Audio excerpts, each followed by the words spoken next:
১৯৭১ সালের এই দিনে বাঙালি জাতির জীবনে নেমে আসে এক বিভীষিকাময় কালরাত। মধ্যরাতে পাকিস্তানি হানাদার বাহিনী অপারেশন সার্চলাইট নামে পূর্ব পরিকল্পিত সামরিক অভিযান শুরু করে। এর মাধ্যমে তারা বাঙালির স্বাধীনতার আকাঙ্ক্ষা চিরতরে স্তব্ধ করে দেওয়ার চেষ্টা চালায়। রাজধানী ঢাকাসহ সারা দেশে নিরস্ত্র মানুষের ওপর চালানো হয় নির্বিচার হত্যাযজ্ঞ।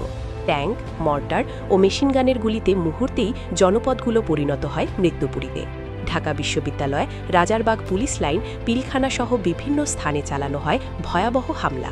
শিক্ষক, শিক্ষার্থী, পুলিশ সদস্যসহ অসংখ্য নিরীহ মানুষকে হত্যা করা হয় নির্মমভাবে। শুধু সেই রাতেই নিহত হন অগণিত নিরস্ত্র সাধারণ মানুষ এবং গ্রেফতার করা হয় আরও বহু মানুষকে। পরবর্তীতে এই নৃশংস গণহত্যা ছড়িয়ে পড়ে পুরো দেশ জুড়ে।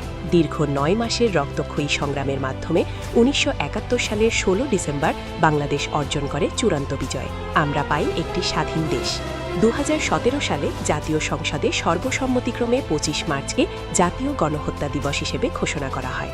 গণহত্যার সেই ভয়াল রাত স্মরণে আজ জাতি গভীর শ্রদ্ধায় স্মরণ করছে শহীদদের।